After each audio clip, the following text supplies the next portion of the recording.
আমাদের সর্বভারতীয় সভানেত্রী মমতা বন্দ্যোপাধ্যায়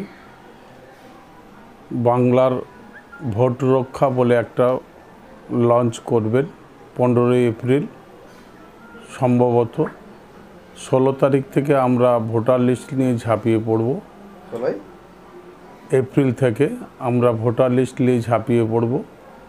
বিগত দিনে যেমন আমরা দিদির দূত হিসাবে আমরা কাজ করেছি, অনুরূপভাবে 27শে ফেব্রুয়ারি নেতাজি ইন্দোর স্টেডিয়ামের নেত্রীর যিনি নির্দেশ ছিলেন, সেই ক্রমে আমরা আবার নতুন করে বাংলার ভোট রক্ষা একটা স্কিম নিয়ে আমরা নামতে চাইছি এবং আমরা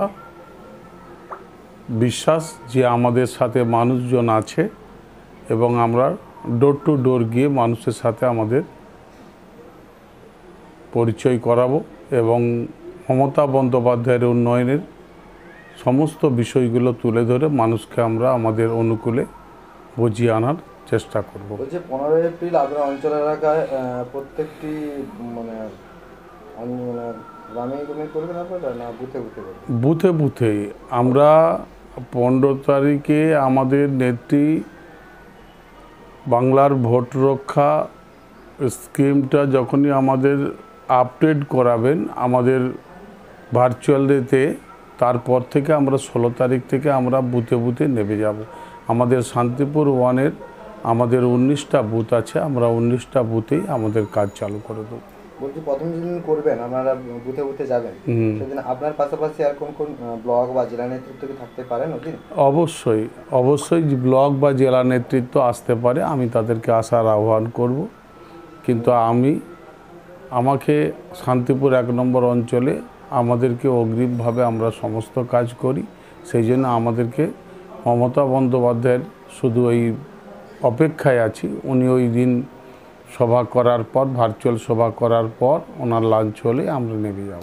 কতদিন ব্যাপী চলবে আপনাদের? 15 তারিখে শুরু করছেন আপনারা? ওটা আমাদের চলবে যতদিন পার্টি চালাবে। আপাতত আমাদের 3 মাস সময় দিয়েছেন।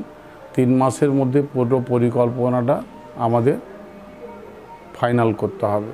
এই যে বাংলার ভোট রক্ষা কর্মসূচি আপনি বললেন, সেক্ষেত্রে দলীয় কি নির্দেশিকা আপনাদের কাছে পৌঁছেছে? শুনুন, দলীয় নির্দেশিকা বলতে ভারতবর্ষের একমাত্র নেত্রী মমতা বন্দ্যোপাধ্যায়ই প্রথম দিল্লি ভোটের পর এবং যেভাবে বিজেপি এই ভোটার লিস্ট নিয়ে কারচুপি করেছে, নির্বাচন কমিশনকে চোখে আঙুল দিয়ে দেখিয়ে দিয়েছে এবং নির্বাচন কমিশনকে স্বীকার করতে হয়েছে যে ভোটার লিস্টে ভুল আছে, সেটা কেবলমাত্র মমতা বন্দ্যোপাধ্যায় আমাদের কর্মীদেরকে সজাগ করেছেন এবং খুব আমাদেরকে সজাগ দৃষ্টিতে ভোটার লিস্ট নিয়ে খুব জোরালোভাবে কাজ করতে বলেছেন। কারণ এমন একটা জিনিস, এখানে বেনজল এমন কিছু ঢুকিয়ে বিজেপি এটা করে যেটা হচ্ছে আমরা বুঝতে পারবো না বাইরে দিয়ে, কিন্তু ভিতরটা ভোটের সময় দেখতে পাবো ভিতরটা আমাদের ফাঁকা হয়ে গেছে। সেই জন্য আগাম সতর্কবার্তা নেত্রী দিয়েছেন। সেই নেত্রীর কথাকে আমরা সামনে রেখে আমরা প্রত্যেকেই তৃণমূলের কর্মী হিসাবে আমরা কাজে ঝাঁপিয়ে পড়বো। বলছি আপনাদের শহীদ মাতঙ্গ এই অঞ্চলের পাশাপাশি এটা কি গোটা জেলা রাজ্যব্যাপী হচ্ছে? গোটা জেলা রাজ্যব্যাপী হবে একদম। আপনার নাম আর পরিচয়? আমার নাম শেখ আফসার আলী, আমি শান্তিপুর 1 নম্বর অঞ্চলের সভাপতি। দলের নাম?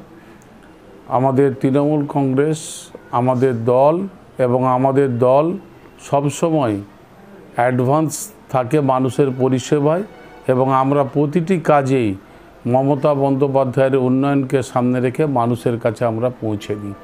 সেই জন্যে আমরা শান্তিপুর 1 নম্বর গ্রাম পঞ্চায়েতে আমরা এই জন্যই ক্ষমতায় এখনও পর্যন্ত আমরা আছি। মানুষ আমজন আমাদেরকে শ্রদ্ধা করে এবং রেখেছে।